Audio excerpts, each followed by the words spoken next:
काल जेव्हा या कोस्टल टनेलमध्ये पाणी लिकेज होतंय अशी बातमी आल्यानंतर मी तात्काळ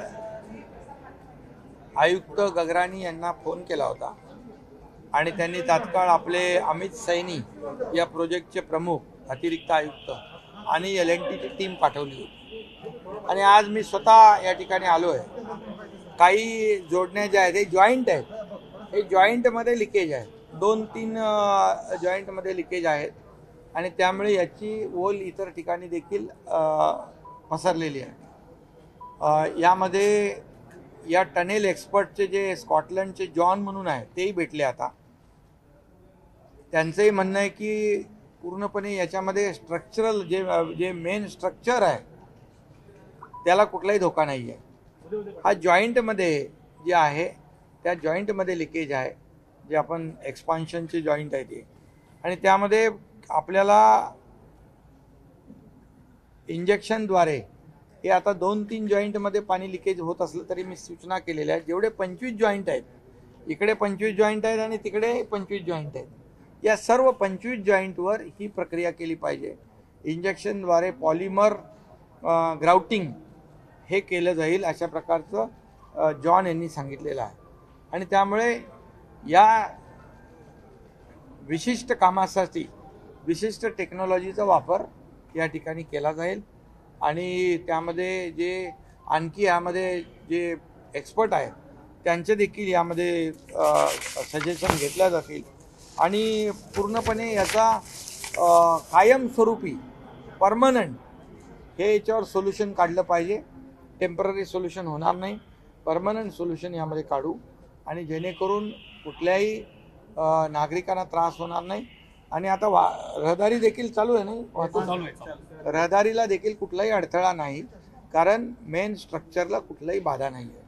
या जॉईंटमधले लीक आहे, जसं आपण घाटामध्ये आपण मोठे टनल बघतो, बोगदे, त्या बोगद्यामधून देखील आपण पाहतो की काही ठिकाणाहून पाणी येतं, परंतु या ठिकाणी जे येणारं पाणी आहे हे 100% पूर्णपणे थांबवण्यासाठी पॉलिमर ग्राउटिंग केलं जाईल इंजेक्शनद्वारे आणि सर्व जेवढे जॉईंट आहेत हे सर्व जॉईंट चेक केले जातील आणि त्याच्यावर पूर्णपणे विशिष्ट प्रकारची जी काही प्रक्रिया आहे ती केली जाईल, जेणेकरून फुलप्रूफ हे इथं कुठल्याही भविष्यामध्ये त्रास होणार नाही, पाणी लिकेज होणार नाही. पावसाळ्यापूर्वी ही गळती समोर आलेली आहे, पावसाळ्यात अधिक धोका निर्माण होईल पावसाळ्यामध्ये. नाही, पावसाळ्यामध्ये याच्यामध्ये पाऊस आणि आता पावसाळा तर सुरू होईलच, परंतु हे जे काही काम झाल्यानंतर इथे पावसाळा असू द्या काही असू द्या पाणी येणार नाही अशा प्रकारची त्यांची खात्री आहे. दुसरी आम्ही आपण 31 मे पर्यंत करणार होतो ना, 10 जून पर्यंत आपण कमिशनर सांगतायत, वरळीपर्यंत आपण दुसरी लेन पण सुरू करू. दुसऱ्या लेनच्या उद्घाटनावरनं आपल्यावर आरोप प्रत्यारोप होऊ लागले की आम्ही तर खूप आधीच सुरू करणार होतो, आदित्य ठाकरेंनी ट्विट करून त्या पद्धतीने. नाही, आधी आणि मध्ये काय त्याच्याने काय फरक पडणार आहे? जे काय काम छोटं मोठं होतं ते तसंच ठेवून उद्घाटन करायचं याला काय अर्थ होता का? पूर्ण काम झाल्यानंतर त्याचं उद्घाटन झालेलं आहे आणि त्यामुळे कुठल्याही कामाचं श्रेय घेण्याचा विषय नाही आहे. यामध्ये लोकांच्या फायद्याचा जो विषय आहे, लोकांना जो दिलासा द्यायचा आहे त्याचा विषय केला पाहिजे. आणि हे जेव्हा लक्षात आलं, हे लक्षात आल्यानंतर तात्काळ त्याच्यावर कारवाई झालेली आहे आणि त्यांच्या एक्सपर्टनी स्वतः जे जॉन म्हणून आहे त्यांनी सांगितलं की स्ट्रक्चर जे मेन स्ट्रक्चर आहे त्याला कुठलाही धोका नाही आणि हे जॉईंटमध्ये जे काही लिकेज झालेलं आहे हे आपल्याला दुरुस्त करता येईल आणि त्याला कुठल्याही या पूर्ण प्रोजेक्टला जो कुठलाही धोका नाही. त्यामुळे हे फुलप्रूफ काम आता होईल आणि यानंतर जे काही लिकेजेस आहेत हे 2 ठिकाणी लिकेज असले तरी सुद्धा सगळे जेवढे जॉईंट आहेत हे सगळे तपासायला सांगितलेत आणि त्याच्यावर प्रक्रिया करायला सांगितलं.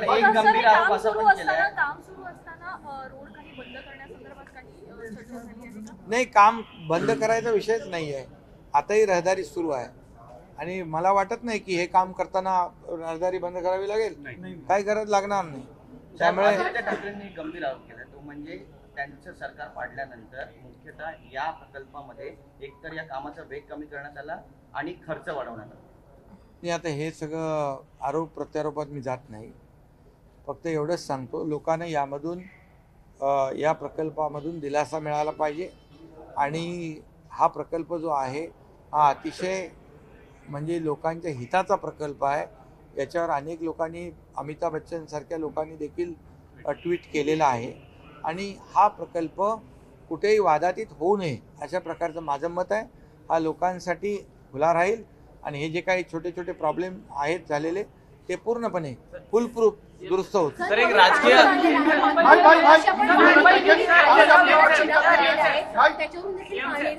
हे पाणी आता मी पाहिलं ते तिथलं पाणी खाली आलेलं आहे, त्यामुळे तिथलं पाणी बंद झाल्यानंतर इथलं पाणी बंद होईल. मुंबईकरांच्या सुरक्षिततेच्या दृष्टीनं आणि आपण तातडीनं आदेश दिलेले आहेत, कशा पद्धतीनं ही संपूर्ण मी कालच ती बातमी बघितल्यानंतर मी फोन केला एमसीना आणि त्यांनी तात्काळ त्यांची यंत्रणा हलवली, ॲक्टिव्ह केली आणि कालपासून याच्यावर तपासणी सुरू झालेली आहे आणि आज आपण पाहतोय की त्याच्यावर कामही सुरू होत आहे. त्यामुळे आपण चिंता करू नका. लोकांच्या सुरक्षेविषयी सरकार अतिशय जागरूक आहे आणि हे सर्व काम अतिशय फुलप्रूफ होईल. सर, एक महत्वाची बातमी सर अजय सर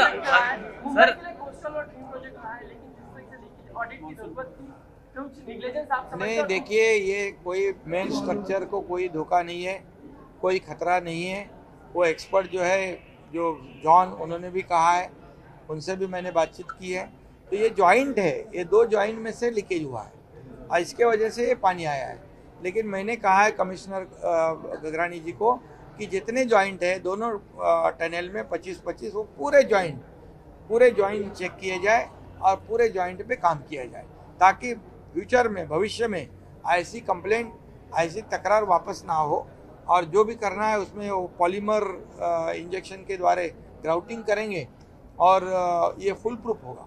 सर, एक जरंडेश्वर कारखान्यासंदर्भातली बातमी समोर येते. जरंडेश्वर कारखान्या प्रकरणी उपमुख्यमंत्री अजितदादा यांची चौकशी सुरू केलेली आहे एसीबीने. सरकार बदलेगी और हम जांच करेंगे लेट क्यों हुआ कोस्टल रोड प्रोजेक्ट के पूर्ण कंप्लीशन में, तो इस पर आप क्या कहेंगे? कैसी सरकार बदलेगी? कौन सी सरकार बदलेगी? सरकार बदलेगी और वो सरकार में आएंगे तो इस पूरे मामले की जांच करेंगे. आएंगे? अच्छा, वो शेख चिल्ली वाली बात है, ये तो बाद में क्या है ना. सर, एक महत्वाची बातमी आहे. अजितदादांच्या जरंडेश्वर कारखान्यासंदर्भात एसीबीने चौकशी अरे सुरू केली तुम्ही आहे. आता टनेल मध्ये आले ना, टनेलचं बोला. सर, महत्वाचं आहे. टनेल इसमें बिल्कुल लोगों की सुरक्षा का ध्यान रखा जाएगा. कोई भी नागरिक या यहाँ पर जो यात्री है उसको धोखा नहीं होगा, ऐसी पूरी खबरदारी ये कॉर्पोरेशन लेगी. परदेशवारीला प्राधान्य दिलेलं आहे, मात्र आपण नाले सफाई असेल, कोस्टल रोड असेल किंवा सह्याद्री मधल्या बैठका असेल, आपण ऑन फील्ड काम करताना दिसत आहेत.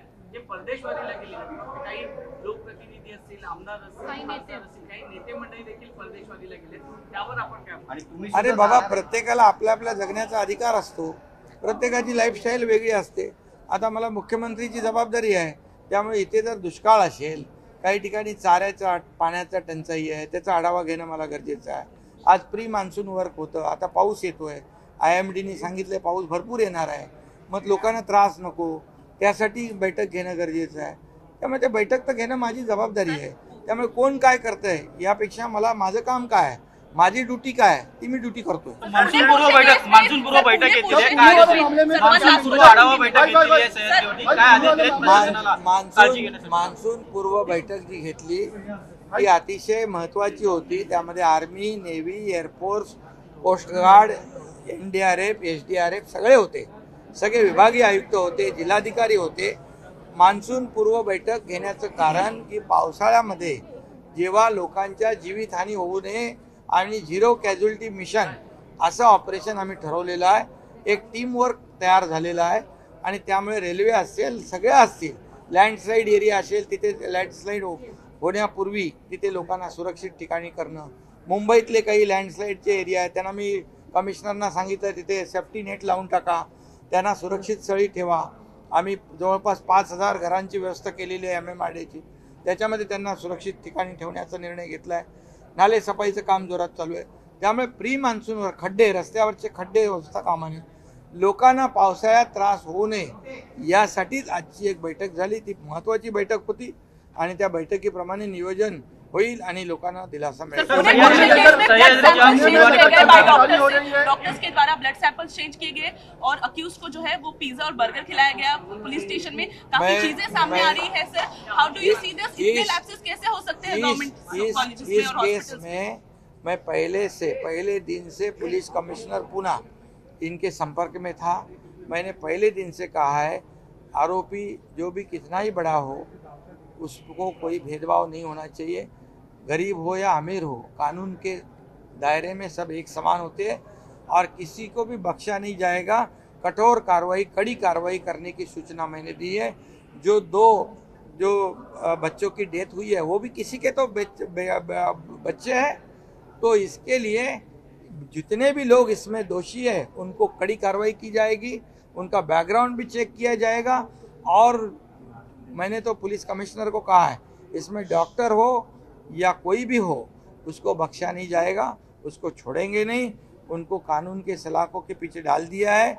उनको कड़ी से कड़ी कार्रवाई करने की सूचना मैंने खुद दी हुई. सर आप कह रहे हैं कड़ी कार्रवाई होगी, पर सुनील टिंगरे का ऊपर आरोप लग रहे हैं कि वो वहाँ पे मौजूद थे. जो भी इसमें शामिल है, जो भी शामिल होगा, जिसका भी इसमें दोष होगा, जिसका भी कांटेक्ट होगा, उसके ऊपर भी कार्रवाई होगी.